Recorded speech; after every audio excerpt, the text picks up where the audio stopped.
Un jour, deux auteurs. Nous sommes cet après-midi avec Patrick Cazenove et bien sûr Roland Morel. Bonjour messieurs, comment ça se passe cet après-midi? Bonjour, c'est une rencontre avec le public, mais aussi avec mon confrère écrivain que j'ai le plaisir de découvrir, avec qui je partage. On goûte au miel amer là en ce moment de son écriture. Vous connaissez déjà ou? Non, c'est première découverte. Oui, vas-y, je te laisse. Oui, donc oui, on se rencontre aujourd'hui. J'ai vu M. Morel sur l'affiche. Je m'attendais à ce qu'il me présente un bouquin sur son environnement de Saint-Joseph, sur son vécu, etc. Là, je le découvre encore plus, Oui, par avec exemple, le beaucoup grand d'intérêt.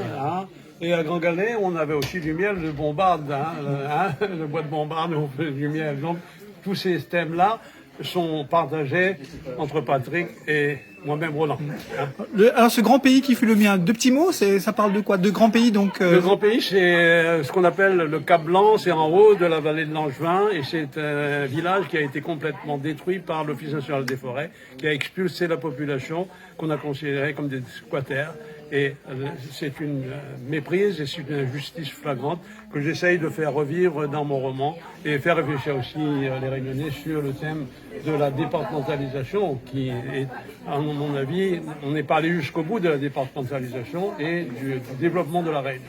Ce grand pays, vous l'avez connu puisque vous y avez vécu, c'est ça? J'y suis né, et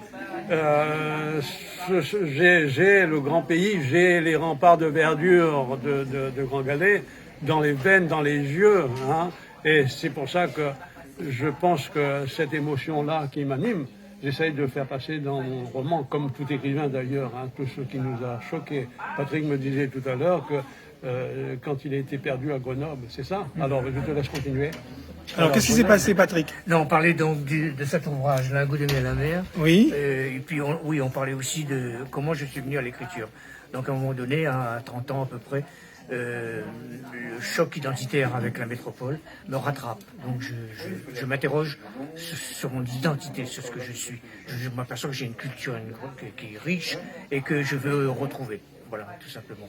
Alors, sur cette question d'identité, oui. Je retrouve aussi là-dedans parce que un de mes personnages qui devient ingénieur forestier, et qui est en quête, lui, d'identité, quand il revient à La Réunion, il est complètement déboussolé parce qu'il voit ici.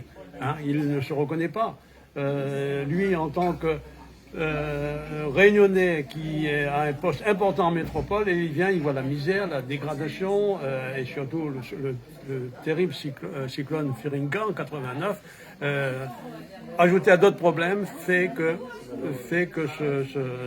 cet ingénieur, un fils justement de ceux qui ont été expulsés, se pose la question, qui suis-je? La même chose que Patrick. Oui. Lui, Patrick l'a vécu. Oui, moi, en tant que Réunionnais, j'ai été aussi déraciné quand je suis allé en France sur un cargo. J'avais pas les moyens de me payer un billet d'avion. Il y avait déjà des avions à l'époque. Mais quand je suis allé aussi en Angleterre pour faire mes études, je suis un déraciné, non seulement insulaire, mais disons français, qui découvrait la langue anglaise. Vous voyez, donc ces découvertes-là nous poser la question sur ce que nous sommes véritablement et ce que nous devons devenir. Parce qu'il ne s'agit pas de s'arrêter à un échec, Patrick.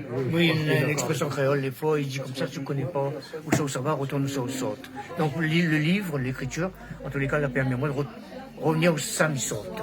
Et c'est là que moi, là, tombe dans l'écriture.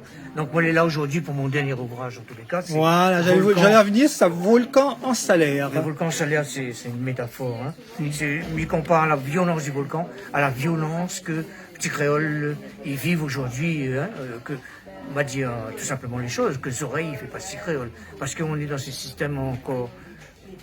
La colonisation, c'est peut-être terminé, mais on est dans une période de néocolonisation carrément. Voilà.